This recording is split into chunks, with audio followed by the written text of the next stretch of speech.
Tapi kalau orang mukmin akan meninggal dunia, begitu juga dengan orang kafir.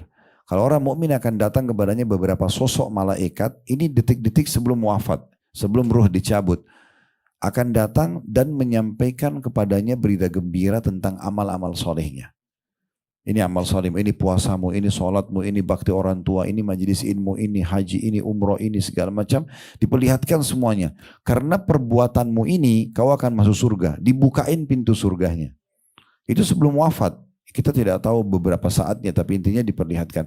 Nah, karena dia lihat itu semua, di saat itulah pertama kali kita melihat semua balasan amal kita. Oh, ternyata sholat itu begitu ya pahalanya, puasa itu begitu ya. Dan karena itu kita masuk dalam surga-surga dibukain, kita lihat surga. Maka dia pun ingin segera mati. Orang yang calon mayit ini ingin berharap mati segera, karena dia akan dapat itu. Makanya mati itu pintu untuk menuju ke itu semuanya. Maka dia pun berharap meninggal, berharap bertemu dengan Allah, Allah pun rindu bertemu dengannya. Kalau orang kafir akan diperlihatkan padanya dosa-dosanya. Ini dosa-dosa kamu, ini kekufuran, membangkang, menyerang umat Islam, membunuh dan segala macam. Karena ini kau masuk neraka, dilihatkan nerakanya. Maka dia takut bertemu dengan Allah. Dia benci, Allah pun benci bertemu dengannya. Ya, jadi kita akan diperlihatkan amal-amal soleh kita. Oleh karena itu orang muslim tidak perlu khawatir dengan kematian. Ya, karena memang mati itu sebuah pintu yang harus kita lalui. Allah pun membuat hitungannya detik. Itu kan detik selesai orang itu meninggal dunia. Seperti saya pernah jelaskan kan, kalau ibu dan bapak mau fahami mati itu seperti kita tidur. Sebenarnya tiap hari kita tuh seperti orang mati. Coba lihat kalau kita ngantuk gimana, taruh kepala di bantal, udah hilang, kita udah gak sadar. Nah seperti itu kita kalau meninggal, kita gak sadar sama sekali. Makanya kata Nabi SAW, an-naumu akhul maut. Tidur itu adalah saudaranya kematian. Ya. Ya, sebenarnya kita sudah melalui proses itu dalam setiap harinya gitu ya. Tanpa kita sadar, nanti tiba-tiba kita bangun. Saya pernah jelaskan itu. Kata Nabi SAW, kalau orang meninggal, ruhnya di tangan Allah. Kalau Allah masih izinkan dia kembali, maka berlanjutlah sampai ajalnya datang. Kalau Allah tahan, maka wafatlah dia. Ya, tetapi yang jelas intinya mati itu bagi seorang muslim adalah awal segalanya. Itu kebahagiaan. Karena dengan mati kita sudah menuju kepada kehidupan abadi dan menunggu siapapun orang yang kita cintai nanti menyusul. Yang penting tiketnya sama, iman dan amal saleh. Ya. Kalau tiketnya beda, yang satu beriman, yang satu kafir, ya ini tidak ketemu di sana. Ya. Tidak ketemu. Jadi nggak usah khawatir. Makanya Bilal radhiyallahu anhu waktu ditanya tentang kematian, beliau mengatakan marhaban bil maut. Selamat datang kematian. Udah, toh mau nggak mau kita harus laluin. Yang penting kita sudah punya bekal selama hidup di dunia. Bekalnya sederhana kok. Ya seperti kita sudah tahu, tutup aurat, ya sholat di waktunya, ya puasa, kerjaan saja ketaatan dan tinggalkan larangan, selesai. Larangan pun kalau sudah sampai dilanggar, maka tinggal segera taubat kepada Allah kembali, maka insya Allah akan mendapatkan semua apa yang sudah dijanjikan. Tentu beda derajatnya nanti di surga bagi orang yang terus sibuk dengan ketaatan dan orang yang masih membuka pintu-pintu dosa, kemudian dia bertobat, tetap akan lebih baik orang yang dalam ketaatan. Nah seperti itu memahaminya. Kemudian jadi normal saja orang kalau hanya merasa sedih tapi jangan berlebihan gitu ya.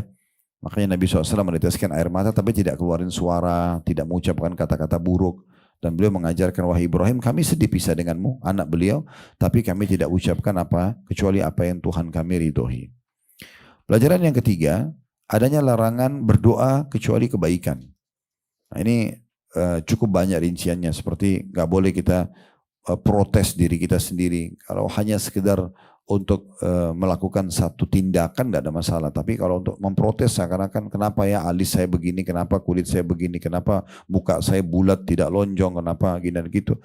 Kenapa saya pendek, kenapa saya tinggi, kenapa saya putih, kenapa saya hitam. Ini semua ciptaan Allah. Kalau kita mau mengambil sebuah tindakan misalnya perawatan itu nggak ada masalah. Tapi jangan menghina fisik utamanya gitu ya. Karena itu penciptanya Allah. Kita nggak pernah bisa pilih saya jadi laki-laki atau saya jadi perempuan. Kita nggak pernah bisa pilih lahir dari rahim ibu siapa. Kita nggak bisa pilih saya nggak mau ibu ini, mau ibu yang itu. Atau ayahnya nggak bisa kita pilih.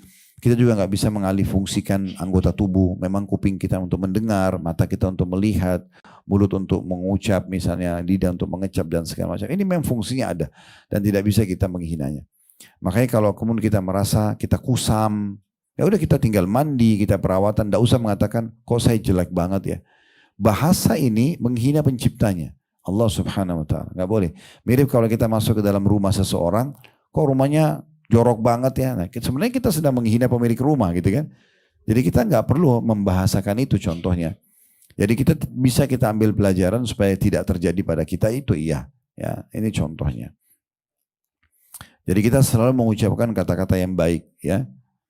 Kalaupun misalnya lagi ada masalah sama pasangan hidup, ya Allah berikan hidayah, semoga Allah berikan kamu hidayah, semoga gini dan begitu. Jadi selalu kebaikan. Anak-anak juga begitu ya.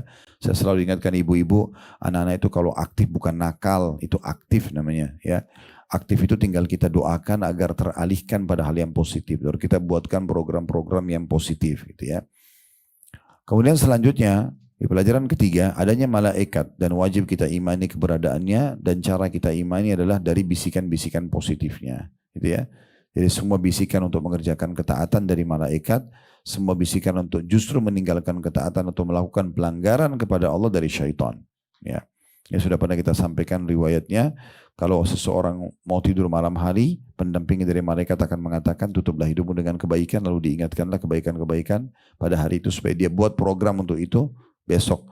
Kemudian kalau dia melakukan perbuatan buruk, maka syaitan pun akan membisikkan ya agar dia tutup hidupnya dengan keburukan tersebut supaya dia jadikan program untuk esok harinya. Jadi adanya malaikat, dan malaikat ini memang makhluk Allah yang selalu ada ya, walaupun tidak nampak dengan mata. Makanya kata Nabi SAW, malulah kalian dengan makhluk Allah yang tidak berpisah dengan kalian. Maksudnya para malaikat itu, mereka suci dan mereka pun terganggu dengan apa yang mengganggu manusia.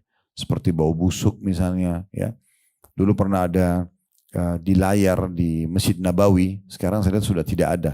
Mungkin sudah diganti dengan statement lain, tapi dulu tuh ada tentang masalah larangan merokok gitu ya. Terus ditulis itu, wahai saudaraku muslim, jauhilah engkau mengganggu para malaikat yang mendampingimu.